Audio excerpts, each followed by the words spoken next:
Hello mga kalagan! This is Ma'am Shai again. So for today's travel vlog, ay pupuntahan natin ang isa sa pinakasikat at dinarayo nilang tourist spot dito sa General Santos City.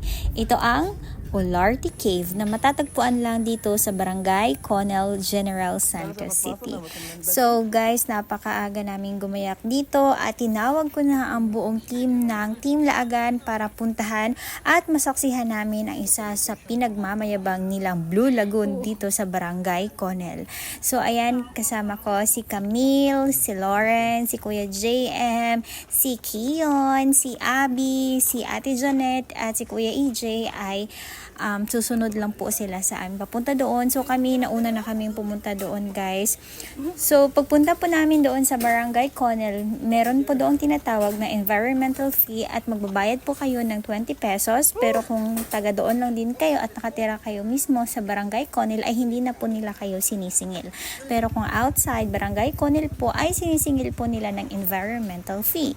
So ayun na guys, nung papunta namin doon ay hindi po makaakyat ang mga sasakyan kung hindi po ito 4x4 or pick up. Kasi kung lowered ang inyong sasakyan ay hindi po siya pwede. So motor, pwede pong makapunta po doon mismo sa Olarte Cave. Pero kung lowered yung mga sasakyan ninyo ay advised na iwan nyo na lang po doon sa parking lot.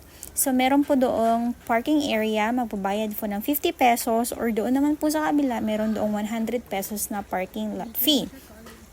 So galing po kami doon sa baba. So naglakad po kami papunta mismo doon sa Olarte Cave. And guys, yung daan is rough road po talaga siya. So kailangan talaga bawal ito sa maarte, bawal sa reklamador kasi guys, mahaba talaga ang lakarin papunta doon sa Olarte Cave. So yung dadaanan po natin dito ay sapa.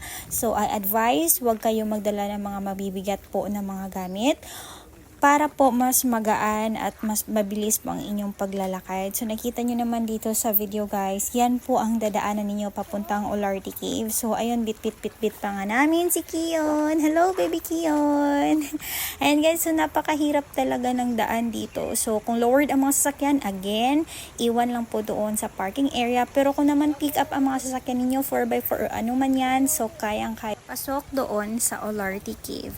So ayan guys, as what you can see in the video, sobrang linis ng tubig, tsaka sobrang nature vibes lang yung paligid. Actually guys, marami talagang pumupunta dito, lalo na ngayon na naka-vacation pa yung mga estudyante. So mostly talaga mga pumupunta doon ay mga dayo.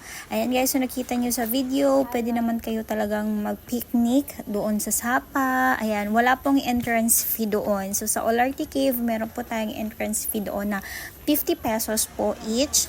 Pero po makikita nyo talaga yung view ay naku dahil sobrang worth it yung nilakad nyo ng napakahaba. Like mawawala talaga yung pagod ninyo. Kasi nakita nyo pala ng tubig, sobrang lamig niya, sobrang linis at nagka-crystal blue talaga yung water. As in, may ganito pala dito sa Jansan. So, first time ko kasing pumunta dito, guys. So, ayun, medyo naa-amaze lang din ako sa area. So, ayun guys, hindi na ako nagpaligoy-ligoy pa. So, sabi ko kina Kuya GM, Kuya, samahan niyo naman ako dito. Pasukin natin yung cave. Gusto kong makita ang loob ng cave. So, kasama ko si Lauren, si JM. So, sila talaga yung mga videographer ko. Ayan, shout out kina Kuya JM at kay Lauren. Sobrang supportive talaga ng mga besi ko. Ayan, so, naligo na rin kami ni Kion kasi gusto talaga ni Kion yung water. Ayan guys, hindi naman halatang nag-e-enjoy yung baby namin, no? Ayan guys, so nagbaon din pala kami ng pansit. Ayan, pansit ni Lawrence. At binigyan kami ng food actually ng pamilya ni Ate Abby. Ayan, thank you so much po sa native na tinolang manok at native na adobo. Ayan, sobrang sarap po. Sobrang salamat at nabusog niyo po kami. Ayan guys, as nakita niyo sa picture, sobrang pagod na rin naming mag-swimming talaga dahil tapos na kami mag-swimming, tapos na kami mag-picture. So, nagpaplano na po talaga kaming umuwi dahil masyadong malayo pa po ang aming lalakarin pababa.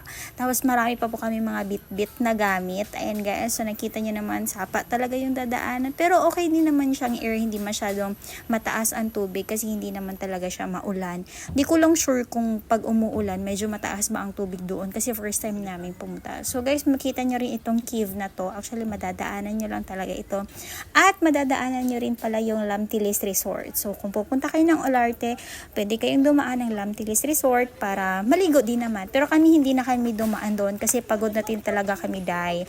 Tsaka may lakad pa po talaga kami niyan pagkahapon. So yun na nga guys, naglakad kami. So kasama pala namin yung ibang pamangkin ni Abby. Ayan, shout out po sa inyo guys. Sana maraming bit-bit na food.